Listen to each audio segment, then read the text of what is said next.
मां के तंदूर में गिरने के बाद घर में कोहराम मच गया। लोग चीखने लगे। मोहल्ले वाले दौड़ते हुए घर के अंदर आ गए। किसी ने मुझे पकड़ लिया और एक कमरे में बंद कर दिया।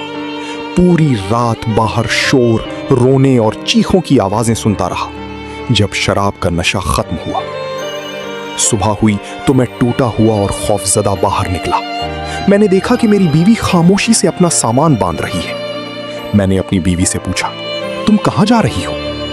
वो आंखों में आंसू लिए बोली, उसने कहा, जो शख्स अपनी मां का ना हो सका वो मेरा क्या होगा। ये सुनकर मेरे कदमों तले जमीन निकल गई। मैं घबराते हुए बोला, मेरी मां कहां है?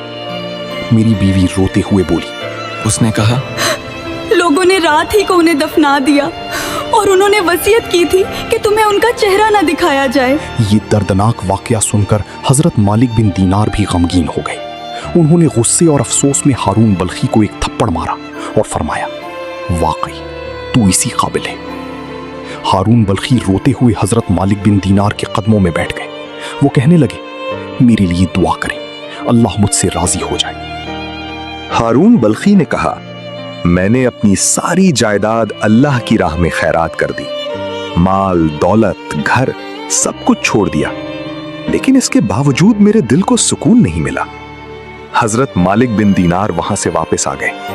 रात को जब आप सोए तो ख्वाब में सरकारे दो आलम सल्लल्लाहु अलैहि वसल्लम की ज़ियारत नसीब हुई।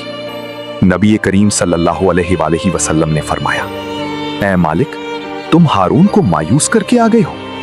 अल्लाह ताला बहुत रहीम और बहुत ज्यादा माफ फरमाने वाला है। फिर हुजूर अकरम सल्लल्लाहु अलैहि वसल्लम ने फरमाया, क़यामत के दिन जब फरिश्ते हारून को जहन्नम की तरफ ले जाएंगे तो वो अपनी माँ को देखकर चीख कर कहेगा, माँ, ये मुझे आग में डालने लगे हैं, मुझे बचा लो।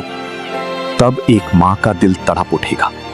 वो अल्लाह ताला के हुजूर अर्ज करेगी, ऐ अल्लाह, मैंने अपने बेटे को माफ कर दिया, तू भी इसे माफ फरमा दे। और फिर अल्लाह ताला अपनी बेहिसाब रहमत से हारून बल्खी को बख्श देगा।